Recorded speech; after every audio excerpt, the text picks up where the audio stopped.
He stood in front of the cameras begging for his wife and daughters to come home. His voice sounded desperate. His words seemed full of love. But the police officers standing beside him were already beginning to suspect the terrifying truth. The man pleading for help was the same man responsible for making his family disappear. And the most chilling part? His body language said everything before his confession ever did. In August 2018, the quiet town became the center of one of America's most disturbing true crime cases. A pregnant mother and her 2 little girls vanished without warning. Their husband and father appeared in front of television cameras, begging for their safe return. To many people, he looked like a terrified husband living through every family's worst nightmare. But investigators saw something else. They saw nervous smiles, restless movements, forced emotions, and a man who looked more afraid of being caught than of losing his family. That was the beginning of the end for. And what investigators uncovered would horrify the entire country. It began on the morning of August 13, 2018. Had just returned home from a business trip in the early hours of the morning. By later that day, she had vanished.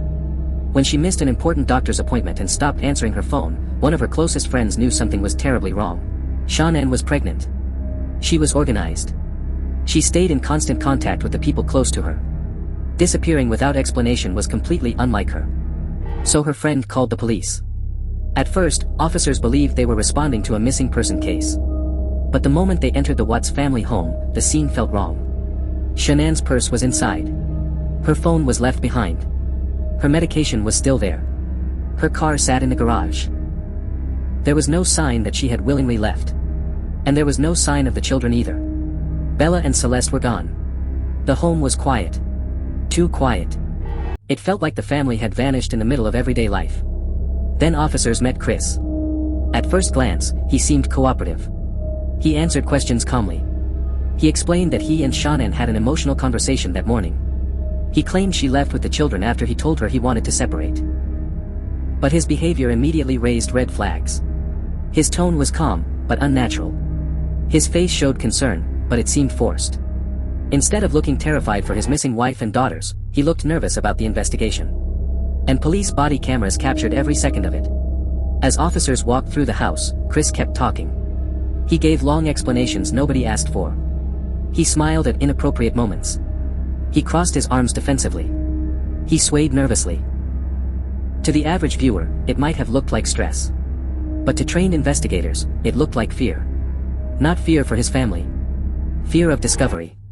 Then came the moment that changed everything. A neighbor told police that his security camera had recorded activity from that morning. The officers and Chris walked next door to review the footage. As the video played, the neighbor explained something unusual. Chris was seen backing his truck into the driveway early that morning. According to the neighbor, that was not part of his normal routine. As the footage rolled, Chris's body language changed dramatically. He folded his arms tightly. He rocked back and forth. He could barely stand still. His voice became shaky. He looked terrified. The neighbor noticed it instantly. One officer later admitted Chris's behavior in that moment was deeply suspicious. The video itself did not show the murders. But it showed something just as important. It showed the panic of a man who feared the truth was about to come out. From that moment forward, investigators focused intensely on Chris. And the deeper they looked, the darker the story became. To the outside world, the Watts family appeared happy. On social media, shared videos of family life, smiling daughters, family outings, holiday celebrations. They looked like the picture-perfect American family. Chris seemed like a quiet, devoted father. Shanann appeared loving and energetic. Bella and Celeste were happy little girls. Everything looked normal. But behind closed doors, the marriage was falling apart. The family was under financial pressure. Their relationship was strained. And Chris was hiding a secret that would soon become the center of the investigation. He was having an affair. While pretending to be a devoted husband, had started a relationship with a coworker. He was imagining a new life. A life without his wife. A life without his children. That discovery gave investigators a motive. And it made Chris the prime suspect. Still, he continued pretending. He gave interviews to the media, standing on the front porch asking for his family to come home. He spoke softly. He tried to sound emotional. He said he missed them. But something felt deeply wrong. There were no tears. No urgency. No genuine panic.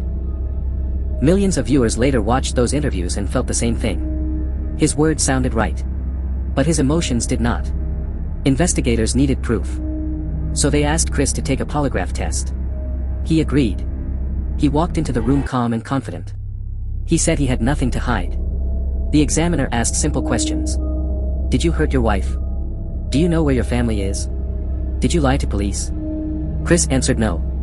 But when the test ended, the examiner told him the truth. He had failed. The results showed clear signs of deception. Chris tried to stay calm. But the pressure was closing in. Detectives sat him down and confronted him. They told him they knew he was lying. They told him now was the time to tell the truth. At first, Chris tried to save himself. He blamed. He claimed that after an emotional argument, she had harmed the children. He said he killed her in a fit of rage. But investigators did not believe him. The story was inconsistent. It sounded desperate. And detectives pushed harder. Finally, the truth came out. Confessed. He admitted killing his pregnant wife. He admitted killing his daughters. The father who had stood before the cameras begging for help had murdered the very family he claimed to love. The confession horrified everyone. But what he did after the murders was even more disturbing. Chris loaded the bodies into his truck. Then he drove to an oil site owned by the company where he worked. There, he buried in a shallow grave. Then he hid the bodies of Bella and Celeste in oil tanks. The brutality of that act shocked even experienced investigators. The details spread quickly across the country. The nation was horrified. But what disturbed people most was not just the crime. It was how normal Chris appeared. He did not look like a monster. He looked like an ordinary suburban father. Quiet. Soft-spoken. Calm. That normal appearance made the truth far more terrifying. Because it shattered the illusion that evil is always obvious. Sometimes evil looks ordinary. That is why the body cam footage became so unforgettable. It showed a man pretending to be terrified while hiding the darkest secret imaginable. Every nervous smile. Every restless movement. Every awkward pause. It all meant something. Body language experts later studied the footage, pointing to signs of extreme stress and concealed guilt. While body language alone cannot prove guilt, in this case it matched everything investigators uncovered. The footage became a haunting reminder that the truth can reveal itself even when words try to hide it. For the loved ones of, and, the tragedy was unimaginable. A mother and her children were murdered by the person they trusted most.